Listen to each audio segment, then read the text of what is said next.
Alrighty, in today's lesson what we're going to do is we're going to go through a grade 9 practice test. Now this grade 9 practice test is on linear relations, so we're going to go through it and I'm going to try to explain each question in as much detail as possible so we can see this as a lesson. So Mr. Nicola descends a ski slope of height 50 meters over a distance of 100 meters, and it's asking for the rate of change of the ski slope. Now, rate of change just means slope, which means we are asked in a linear relation, which is y equals mx plus b, we are asked for the following quantity, m. Okay, so that is the slope m. Now, how do you get it? You get it by rise over run. Now, it's saying that I descend a ski slope of height 50 meters. What that means is that my rise is actually negative 50. I go down 50 meters, and I do so over a horizontal distance of 100 meters. That means my run is plus 100.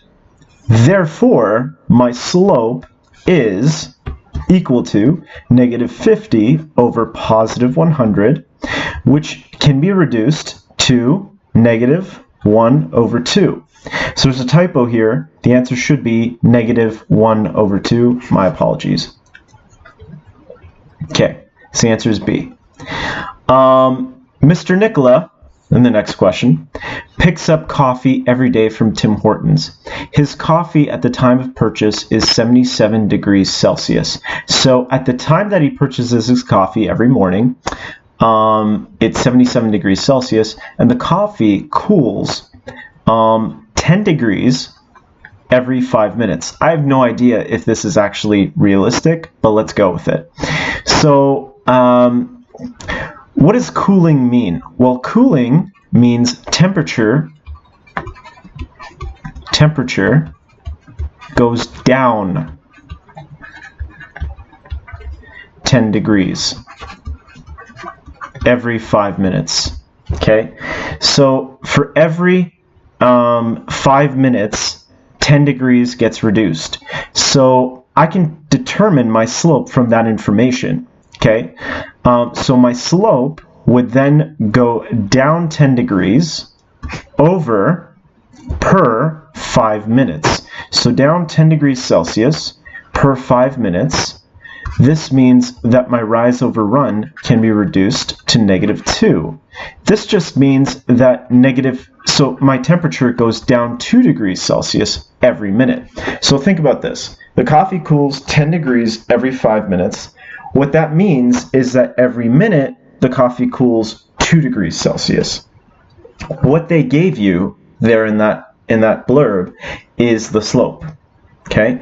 So whatever answer in this multiple choice question that has a slope of negative 2 is your answer. All right? So in this case, it would be answer A. The other answers do not have a negative, and it also doesn't cool at 77 degrees Celsius per minute. Okay, so that's my answer, and I start at a fixed temperature of 77, which means that B is 77. Okay, now I give you a line segment. Okay, and what I want you to do is determine the equation of the line. Well, in general, okay, the equation of the line is y equals mx plus b. Now, first thing I can do is determine its y-intercept, because that's where this line segment crosses the y-axis. And where it crosses the y-axis is at that point, which is at negative 3. What that means, folks, is that the y-intercept, b, equals negative 3. So all I have to do is look for an equation that has a y-intercept of negative 3. I have two options, C or D. Now, all I have to do is determine the rise over run. I've got 2 points. Okay, I go C and A. Let's see. how many, so I got C and A, how much do I rise by? I go up 1 unit, 2 units, 3 units, 4 units, 5, 6, 7, 8 units. So the rise is 8 units, positive 8. Okay, now how much do I go over by? Well, starting here I go 1, 2, 3, 4, 5, 6, 7, 8 units. So I run by 8 units.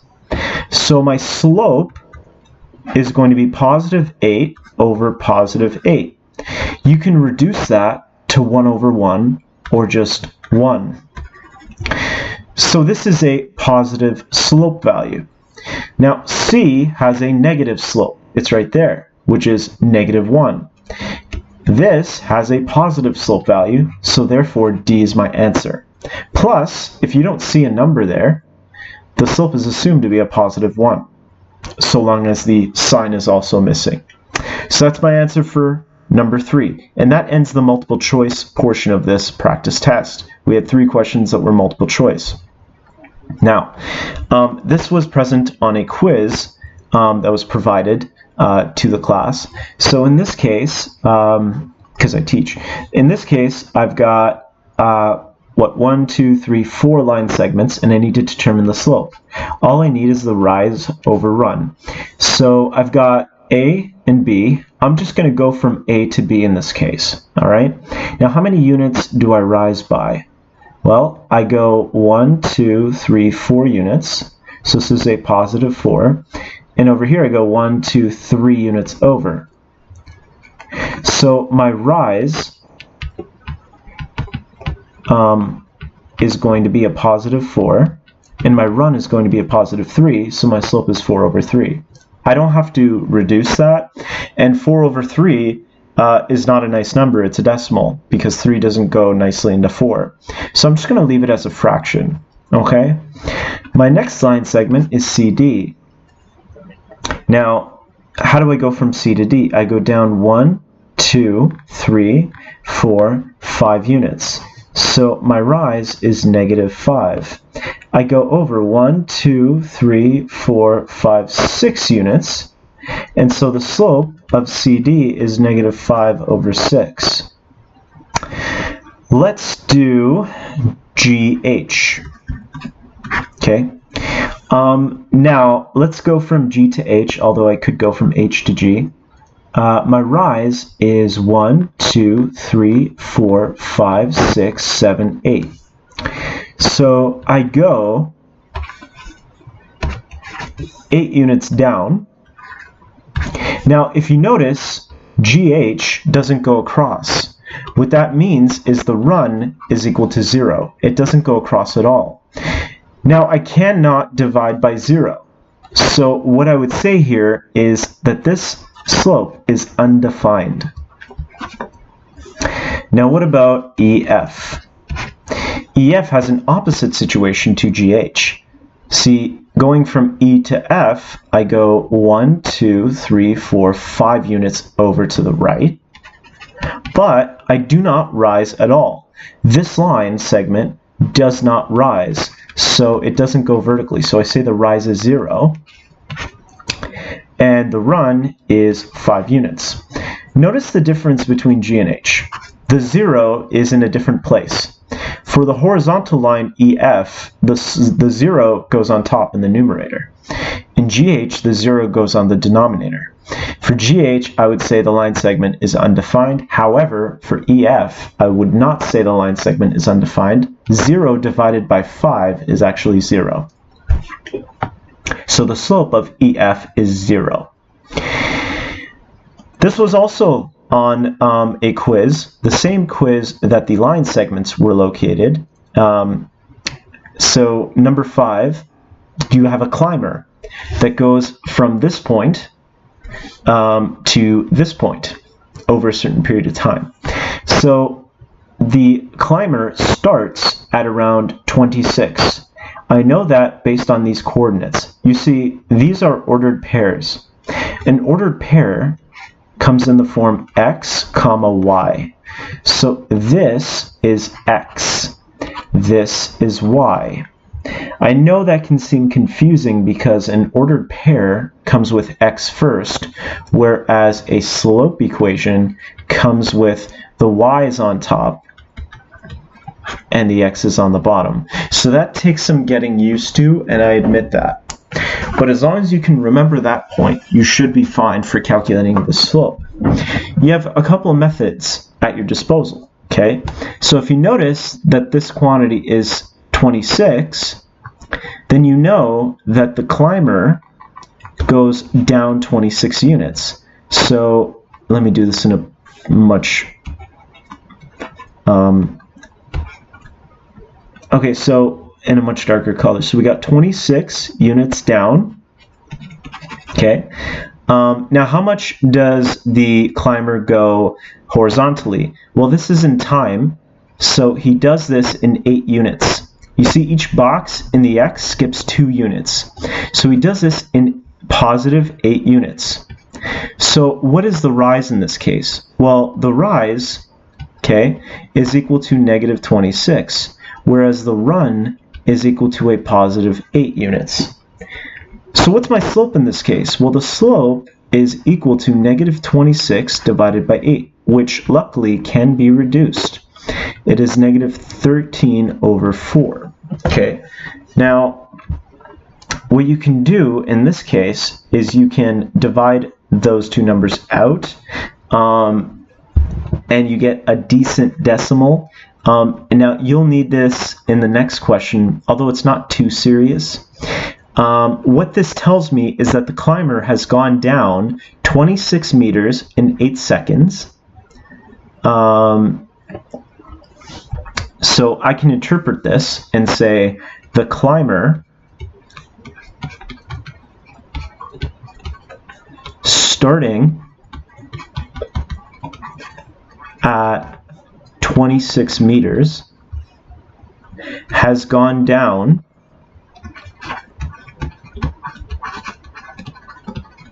26 meters in 8 seconds, which means he's gone down 3.25 meters per second, because I can divide out 26 and 8. All right, so that's basically how I would interpret that. So he's gone down 3.25 meters every second. Now, you might have a situation where you have to graph a line. So if you have to graph this line, the line has a slope -1, which can be written as -1 over 1, and it starts at a y-intercept of +1. So where is the y-intercept of +1? It's located on the y-axis at unit 1. Let's assume every box is 1 unit. What do I do to get my next point? The slope tells me what to do. A -1 on top, remembering that this is the rise, this means I go down 1 unit.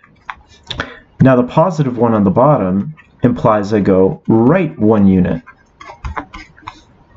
So I start at the point 1 on the y-axis, and then I merely go down 1, right 1. I can do the same thing at the red dot and keep going. Down 1, right 1. Down 1, right 1. Down 1, right 1. And if you notice, I can also go backwards from the black. Go left 1, up 1. And it will still form a straight line. And that, ladies and gentlemen, is the line that is represented by m equal -1, b equal 1. All you have to do is connect this line and then put arrows at the end. Unfortunately, I can't really do that on my graphics tablet, but you get the idea, okay? And make sure you have a ruler handy for this, all right? So, Mr. Nicola earns $15 every hour as an Uber driver. You will be given a work problem where you have to write the equation. So what you need are 2 letters as part of your equation. You see, y equals mx plus b is the equation of the line. You need 2 parameters here, 2 numbers that are fixed.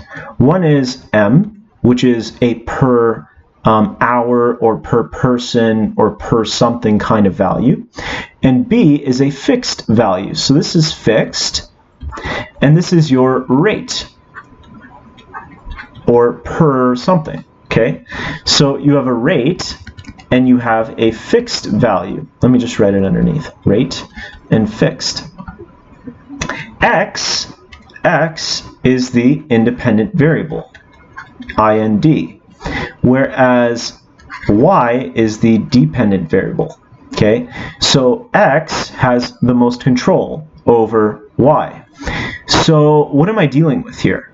I'm earning money over hours, okay? So what has more control? Is it the number of hours that I work or the amount of dollars that I make? It's technically the amount of hours that I work. I have more control over that. The amount of hours that I work decides how much money I actually end up making. I could work 0 hours, I could work 1 hour, I could work 2 hours. So N in this case replaces X. So this is my independent variable. E is the number of dollars I make. That is my dependent variable. So how much money do I make per hour? That would be my M value. That is 15. So what that tells me is that M, since it's a per hour quantity, M is equal to 15. Do I make any fixed amount of money? Meaning, if I were to work 0 hours, would I make any money? And the answer to that question is no. I would make 0 money unless I drove my car and picked up passengers. Therefore, what I would say here is that my y-intercept is actually 0. So how can I write this equation? Well, if E is my dependent variable, that's y. So I would just write E equals to, what is my value for M? Well, I found it. My M value is 15. So I'd write 15, and now all I need is my independent variable, which in this case is N, and then my y-intercept is 0. So I can write this more compactly as E equals 15N, because adding 0 does nothing to my equation. With that said, because I have 0 as my y-intercept, is this direct or partial? The answer is that it is direct, because a direct variation means that if you have 0 for x, you have 0 for y, the straight line goes through the origin, okay? Because line goes through the origin. So that's what I would put there, goes through the origin. That's more than enough. In fact, that's the very definition of a direct variation. If you work 0 hours, you make 0 money. That's it. Now, what about this situation? I was provided with an account balance of $1,200 in 2009. Instead of doing the wise thing of investing the $1,200, I decided to withdraw $200 per week for video games. Bad idea.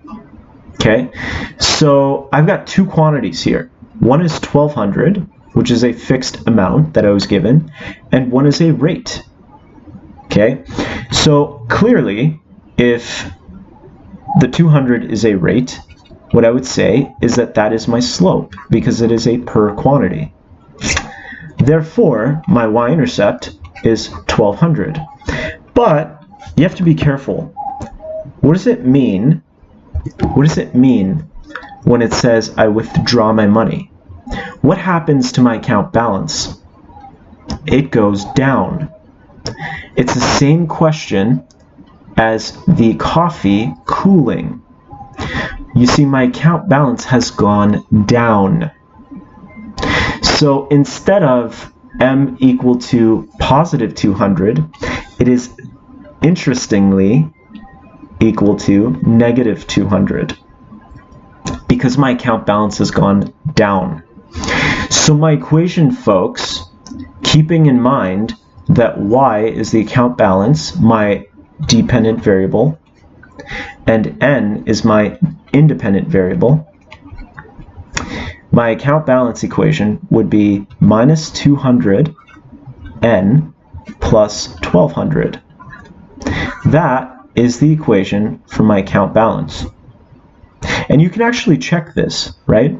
If I plug in 0 weeks for n, I get negative 200 times 0 plus 1200, and I'll get 1200, meaning starting at 0 weeks, I have 1200, which makes sense.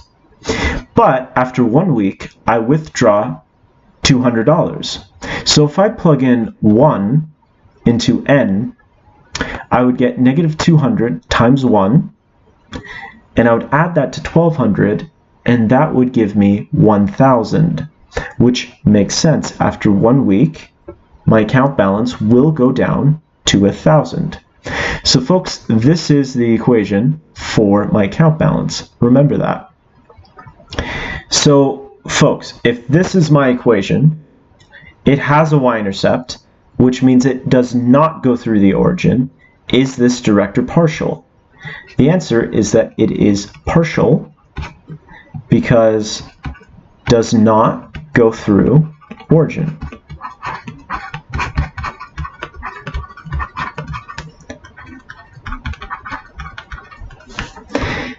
Next, I give you a table, and I expect an equation, and it's going to be a linear equation. Here's what you do. You got to figure out rise over run. Now we do that using first differences, or what I would like to call finding the pattern. So what does y go up by? You see, y goes up by 8 units. What that tells me is that the rise is 8. What does x go up by? Well, x goes up by 2 units. So that tells me the run, what x goes up by. So my slope is going to be 8, a positive 8, over a positive 2, rise over run. So I end up getting positive 4. So that's my slope. Now, what do I need? I need the y-intercept. The y-intercept is the y value beside x equals 0. That is the very definition of the starting value.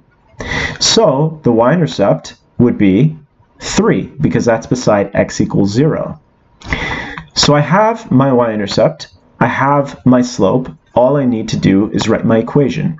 It's in the form y equals mx plus b. So it's 4x plus 3. And that is my equation. I have to apply the rule of 4. And I give you an algebraic model, meaning I give you the equation. You should be able to tell me what the y-intercept is for this line. It's 5. You should be able to read it right off. So I go up to 5, 1, 2, 3, 4, 5. And now this is the slope, and it tells me how to move. So there's one negative sign. The negative, by convention, will go to the numerator. So I'm told to go down 3 units, 1, 2, 3, and the 4 on the bottom, right here, tells me to go 4 over to the right. So you go down 1, let me do this in red, down 1, 2, 3, and over 4, 1, 2, 3, 4. That is my first point, aside from the y-intercept. Now I can do this again from the red, 1, 2, 3, 1, 2, 3, 4. And there you go. I can also go backwards. So instead of going down 3 and right 4, I can go up 3, 1, 2, 3, and left 4, 1, 2, 3, 4. And all I need to do is connect these lines and put arrows at the end of it. And again, I can't really do this at this point. So that is my line. Now this is called the graphical model. So this is a graph. So we have equation, we have graph. What else do we need, folks? We need a table of values. X, Y, and so on. Now, if we go back up to this question, what was the initial point we started at? We started at what's called the y-intercept, meaning the starting value. So when x is 0, we should be able to read off what the y-intercept is. The y-intercept is 5 units. We got that from the equation, which was given to us right there. Okay? So now we know, based off of our equation, and based off of this plot, that y goes down 3 units and x goes over 4 units. So all I have to do to get my next value is go down 3 units. So I get 2. And I can do that again. -1. And again, -4. I can go up 4 units in x. What do I get? I get 4. Then I get 8. Then I get 12. That is my table of values. Table. And the last bit is to explain in words what's going on. This is very similar to interpreting the slope as a rate of change. In words, folks, I start at 5, which is the y-intercept. Start at y-int of 5. As x increases by 4 based on the table,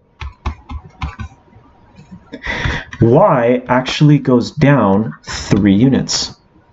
That's how I would explain that in words. Now remember, the rule of 4 involves these 4 representations. I was already given the equation, I had to produce the graph, I had to produce the table, and I have to explain in words what is going on. But they all represent the same linear relation. So now, I'm given the graph, which is nice. And I should be able to determine the equation, the table of values. I should be able to determine in words what's going on. I'm just going to start with the equation because that's easy for me. I'm going to look at the y-intercept, where it hits the y-axis. So in this case, it's 1, 2, 3, 4, 5. Again, I can assume each box is 1 unit. So b, in this case, is equal to 5, because that's at 5. Now, how do I get the slope? All you have to do is pick another nice point on the line, meaning where you get a cross, right, and the line goes through the corner. So I get a nice point there. I can determine the exact coordinates of that point. See, it's at x, this is the x-axis, this is the y-axis. It's at x equal 1 and y equal to 6. So how much do I go over by? I go over 1 unit, so that means my run is 1. How much do I rise by? I rise 1 unit.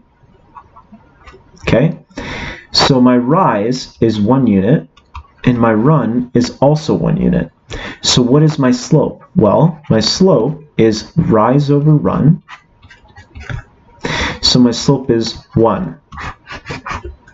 I have the y-intercept, I have the slope, I can write my equation. So the equation is 1x plus 5, excuse me. Okay, that is my equation. So I have the equation now. Equation. Now, what else do I need? I need a table of values. I'm going to start with my y-intercept. What is my y-intercept? Well, when x is 0, okay, this is 0 for x, y is all the way here at 5. What does x go up by? Well, I found that, okay? X goes up by 1, which is the rise, and this is what y goes up by. So as y goes up to 6 and 7, x goes up to 1 and 2. And I can continue this pattern. That should be good enough. And I've got my table. Now, last but not least, I need words. What happens? Well, starting at this y-intercept, so starting at a y-int of 5, as x goes up 1, y goes up 1. That's basically what happens. So I found the rule of 4 for this example. So expect something like this. You know, you've got, it's obviously going to be a little longer for a typical test on linear relations, but, you know, some tricks are, you know, if you see the word descends from a height, that means your slope is probably going to be a negative. That means your line is falling, right? So you go down 50, right, down 50, right 100. That means that your line from point A to point B, oops, sorry, that is a bad line. Your line is probably going to fall, which means that the slope is negative. Okay, so remember that. You also have interesting words like, you know, you've got a temperature and your coffee cools. Okay, when it says cools, that means it goes down in temperature, which means that it's probably a negative slope as well. You should be able to determine how to plot a line, and you should be able to determine from a line plotted, get the equation. You know, you should be able to determine slopes from line segments, which is on the previous quizzes. You should be able to determine the slope and interpret it, which is just the same as from the rule of 4, writing it in words. So starting at 26, which is the y-intercept, okay, the climber has gone down 26 in 8 seconds, right? That is just interpreting the slope. You can graph the line from a slope and y-intercept. You can write an equation in earnings per hour, so you have to decide which one is the independent and which one is the dependent variable. Determine the slope and write the equation down. From an equation, you should be able to determine, is it direct or partial, and that's just, does it go through the origin or not. This is also a, you know, a descend or cooling question, cooling type question, right? Because this is, I have an account balance and I withdraw.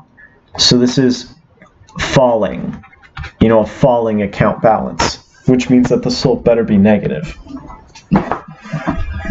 So it's that type of problem. So it's partial because it didn't go through the origin. From a table, you should be able to determine the equation. I mean, it's just, what does y go up by? What does x go up by? It's rise over run. Rise over run. And you just figure out what 8 over 2 is. In that case, it's 4.